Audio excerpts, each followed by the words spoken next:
après Cargo, c'était impossible pour moi d'imaginer une suite à Cargo.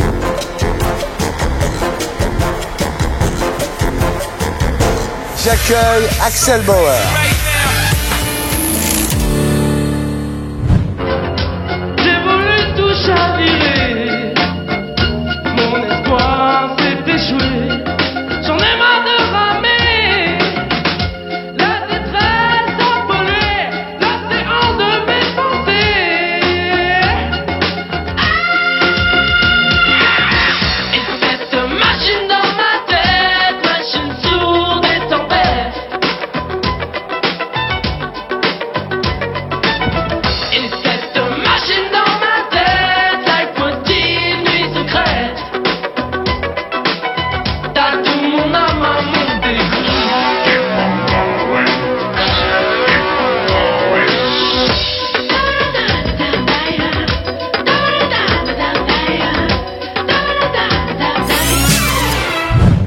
On a parlé à retrouver Axel Bauer dans le 9e arrondissement de Paris.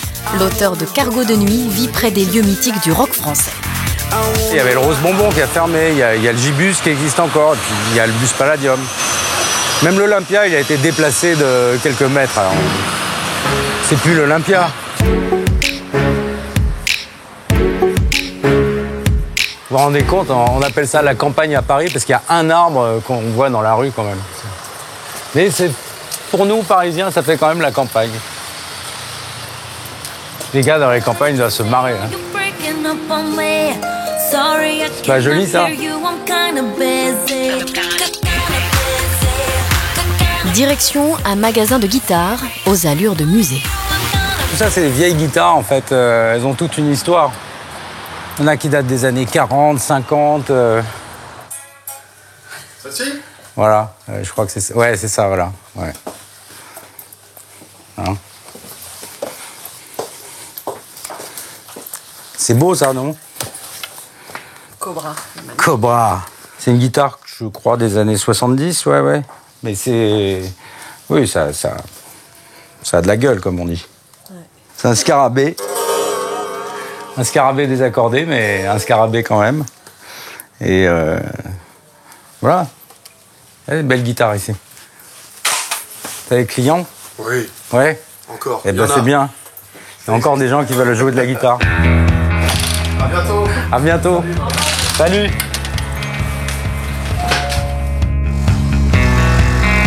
Le chanteur a maintenant rendez-vous avec l'écrivain Gilles Lotte. On lui doit la biographie de Johnny Hallyday. Avec lui, Axel coécrit la sienne. Comment ça va, camarade? Salut, camarade. Putain, t'as un beau chapeau. Hein. Moi, j'ai vraiment été bien impressionné par ton style d'écriture qui... Non, ça m'a surpris, c'est vrai. Je m'attendais pas à ça. Venant de toi, ça me touche. Il y a une vraie énergie énorme, quoi. C'est que des histoires très rock'n'roll et qui sont aussi spirituelles.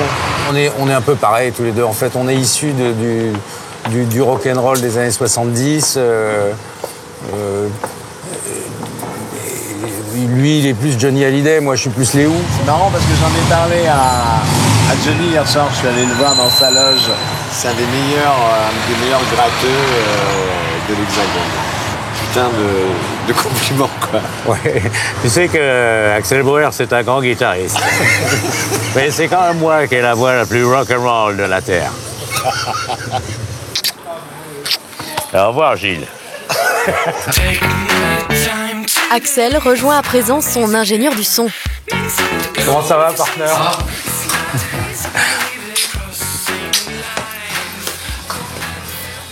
I really like what you're doing, man. You know, it's fucking great, really.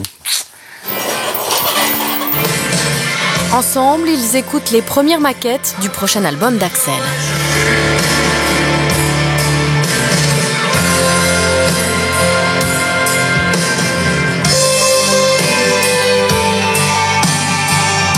Ça te plaît?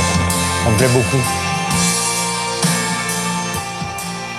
C'est vrai qu'avant, on voyait des consoles avec plein de boutons, etc. Maintenant, on regarde la télé et puis on s'amuse. Et on s'amuse, en fait. Aussi, ouais. On s'amuse aussi, ouais.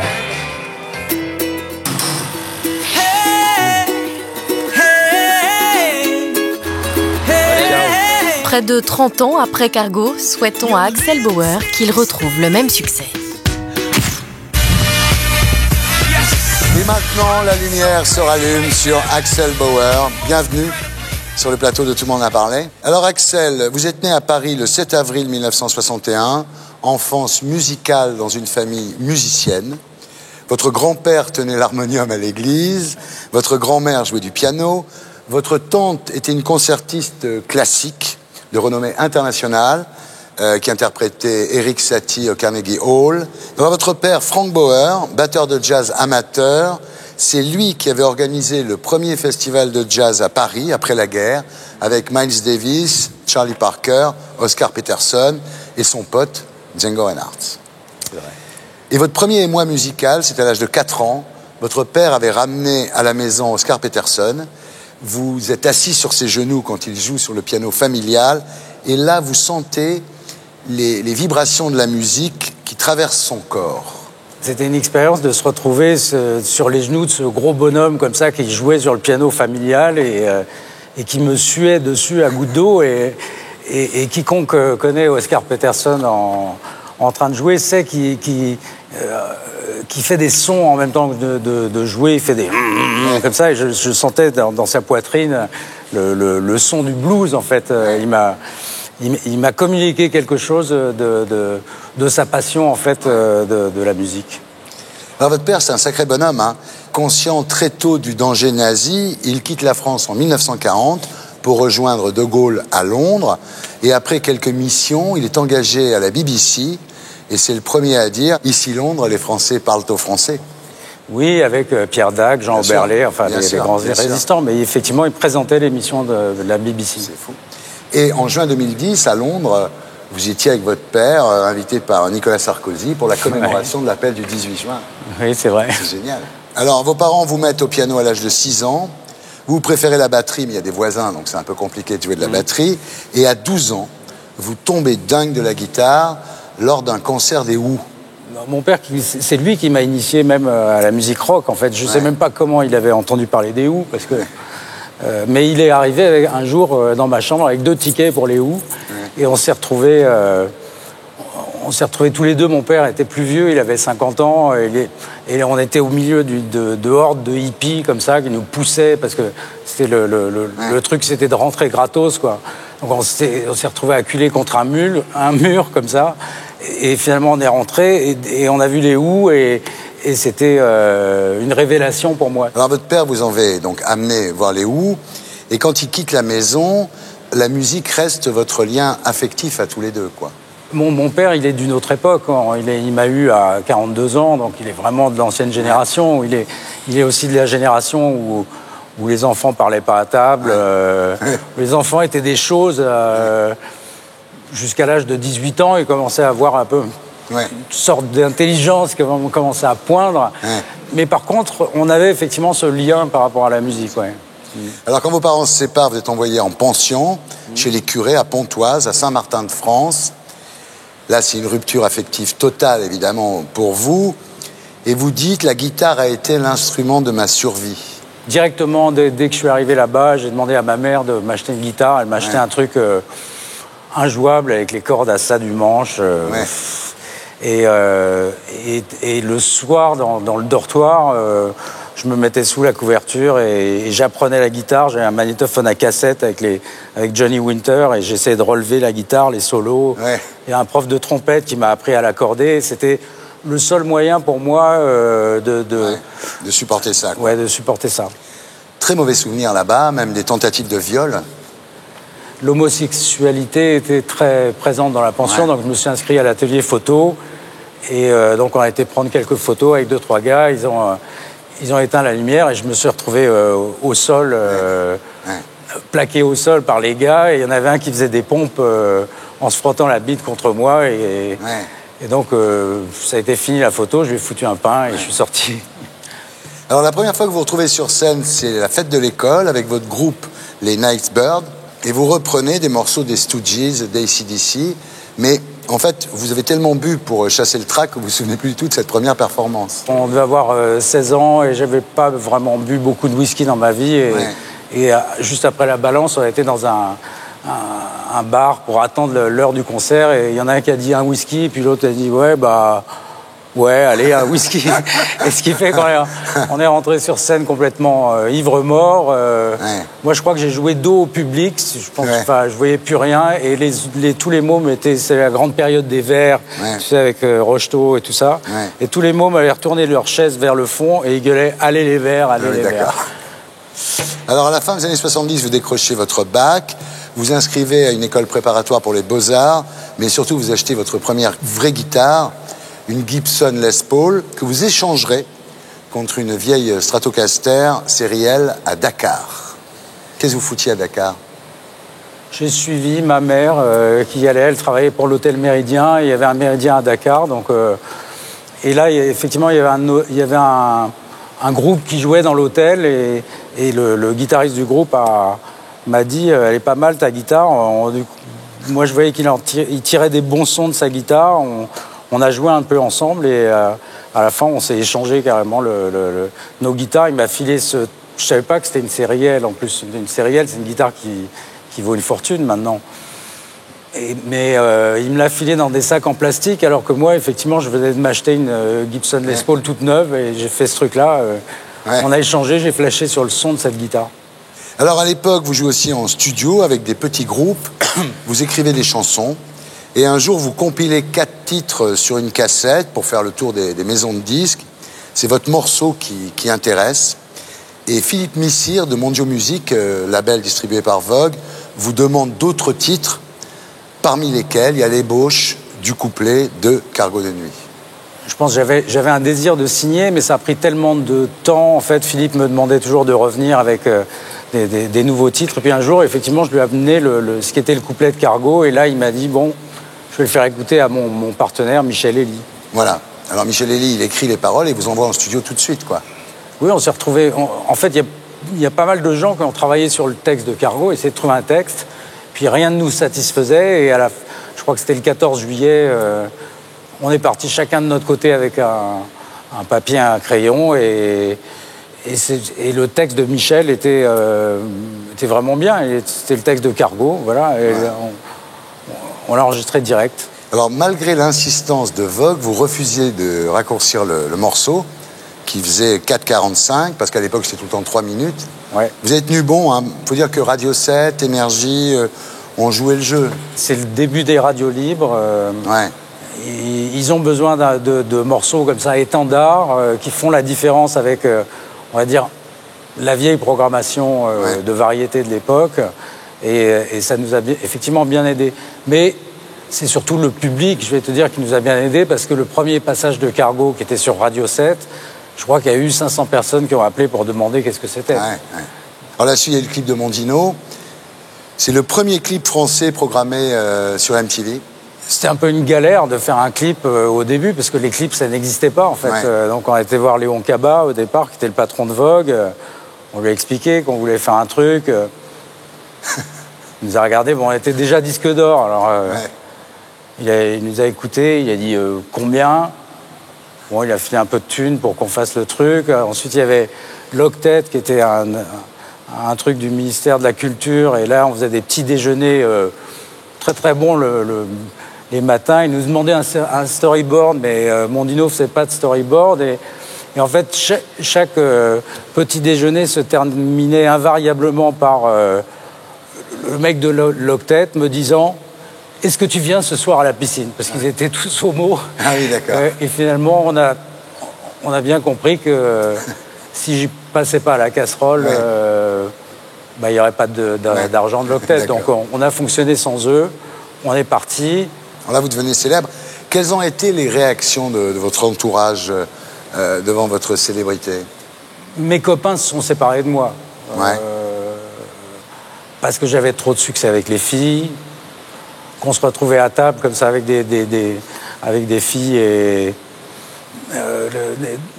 même si je me mettais en retrait, dès que je disais tu peux me passer le sel, il y avait 3 mains de nanas qui se tendaient. Et donc les autres étaient écœurés. Ils se disaient on ne peut pas lutter. C'est une période fantastique, mais en même temps, voilà, on se retrouve de plus en plus isolés et on se rapproche des gens qui vivent la même chose que nous. Et votre maman, comment elle a réagi? Bien, elle était fière. Et votre père? Ouais, lui m'emmenait à la photocopieuse pour faire un autographe pour avoir des réducs. Ah, d'accord. Avec les médias, ça s'est bien passé, non? Je crois, oui. Vous aviez la cote, vous aviez la carte. Ouais. Vous avez gagné de l'argent? J'ai gagné un peu d'argent avec Cargo à ce moment-là, d'ailleurs.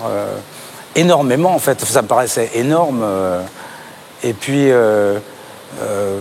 j'ai commencé un album et Léon Cabas a mis en faillite.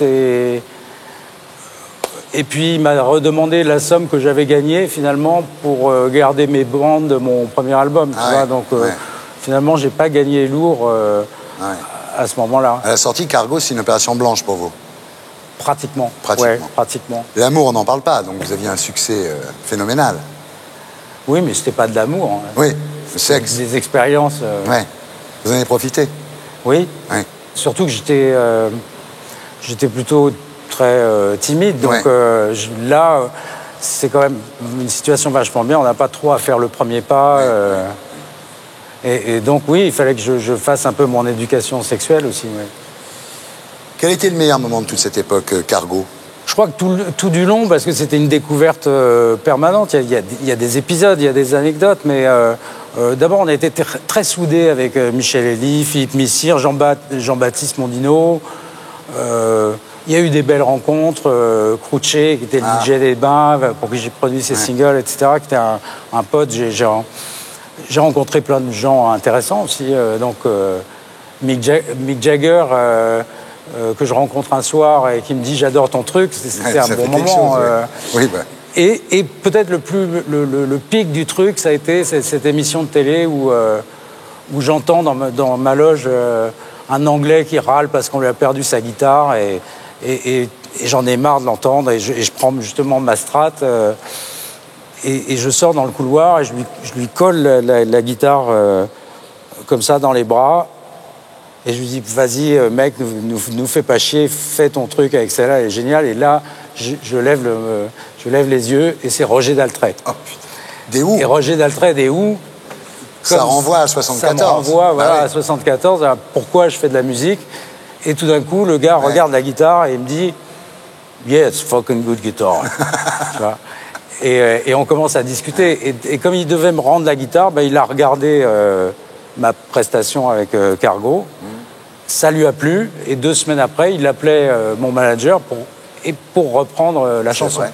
Donc, commencer par être un môme qui va au concert des Who, qui se dit « putain, c'est génial, we won't get fooled again », quand même, les mecs étaient là, on y croyait, « we won't get fooled again », on se fera plus jamais baiser la gueule, quoi. C'était un sacré message, « I'm free », My Generation. My Generation. Et là, moins de 10 ans après, je rencontre Daltrey et il reprend ma chanson. Il n'y a pas plus beau cadeau. Top. Meilleur moment. Alors, Cargo se vend à 700 000 exemplaires. Mais, bon, je ne vais pas le dire comme ça, mais il paraît que les usines tournaient la nuit. D'accord. Et donc, le vrai chiffre serait 1 800 000. Ensuite, Fantasme, 200 000. Avant Jessie, 60 000. Bon, évidemment, difficile de refaire un succès comme Cargo. La maison de disques fait faillite. Et là, le rêve est un peu terminé. Non, j'étais pas inquiet. Tout ça avait été très vite. C'était très surprenant. Le problème, c'est que vous avez été catalogué dans ce personnage un peu querelle, Fassbinder, le marin en cuir, etc. Vous dites, ce titre a conditionné ma vie. Après Cargo, c'était impossible pour moi d'imaginer une suite à Cargo. Ouais. Voilà. Et à ce moment-là, les gens attendaient une suite à Cargo, Paquebot de jour ou Radeau du soir. Mais quoi que je fasse derrière, je pense que ça n'aurait pas marché. D'ailleurs, j'ai dû attendre 10 ans avant de faire un truc. Ouais. Alors, il y aura d'excellents morceaux par la suite, effectivement. Éteindre la lumière, c'est un morceau formidable, vraiment excellent. Ça vous ramène, d'ailleurs, sous les feux de la rampe à ce moment-là. À ma place, avec Zazie. Très mal accueilli, parce que formaté bizarrement, quoi. Ouais. Au début, c'est vrai que... on n'a pas été très soutenu dès le début par les radios, ensuite ça a suivi, mais comme tous les trucs que j'ai fait, Éteindre la lumière, la maison de disques ne voulait pas le sortir, Cargo... à ma place sera quand même on dit que ça meilleure jamais. chanson francophone 2002 au Energy Music Award, et maintenant c'est devenu un classique. Mais c'est vrai, quand c'est sorti, c'était compliqué, voilà. C'est le public qui l'a porté, en fait. Oui, mais tous les trucs que j'ai faits, c'est toujours le public. Ouais. Alors aujourd'hui, vous êtes nostalgique de l'époque Cargo? Non. Non. C'est comme une expérience, un apprentissage, mais non, je suis pas. D'ailleurs, je vis pas dans le passé, donc. Vous avez de la rancune contre des gens? Si je veux être parfaitement honnête, ce Léon Cabat dont je parlais tout à l'heure de Vogue, Ouais. c'était pas génial ce qu'il a fait quand même. Ouais. Il s'est pas super bien comporté, quoi. Non. Il vous a repris le pognon de Cargo, et après, il a fait m'a tourner entubé les d'un usines million la de nuit. disques. Voilà, ouais, ouais. Et en plus, il y croyait pas. Ouais, oui. Donc, Ouais. c'est pas la classe. Si c'était à refaire, qu'est-ce que vous ne referiez pas pareil, Axel? Moi, je suis un intuitif, donc j'avance comme ça. J'avance avec ce que je sens et en me retournant en arrière, je comprends pourquoi ma vie a été comme ça et pourquoi elle est un peu en dents de scie et qu'est-ce qui s'est passé, etc. Donc, chacune de ces choses m'a amené à être ce que je suis aujourd'hui et aujourd'hui, je me sens mieux qu'avant, donc je ne regrette rien. Qu'est-ce que vous voulez qu'on marque sur votre tombe quand vous allez mourir? Si j'ai un lion de gouttière. C'est très bien. Je suis très heureux de rallumer la lumière sur vous. Merci, Axel. Merci Thierry. Et pour être sûr de ne rien rater de Inarditube, abonnez-vous et mettez un pouce bleu.